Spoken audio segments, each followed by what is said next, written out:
Message à la nation congolaise. Nous venons de perdre notre grand artiste au nom du général Defao, paix à son âme. Nayango, Nalobi Boye, président Tshisekedi, Maman Denise Nyakero, Fungula Misu, Bazalu Ngaba Sisayo, artiste Nyonso, Oyo ya Mikolo.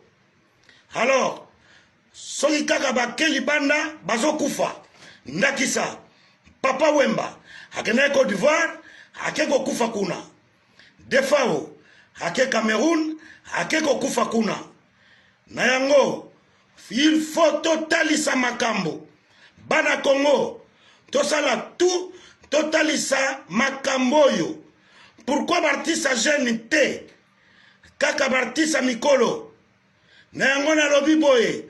À partir d'aujourd'hui, artiste moko ya mukolo akoyeko bima lisusu te ndakisa bosi bosiana Koffi Olomide Mama Tchana Mwana Mama Mbili ya Belle Evolokola Ilai baye banso baza na aéroport soki bomoni bango bo empêcher bango babima te po bazolinga bakende kufa na libanda ya mboka abona sali tender.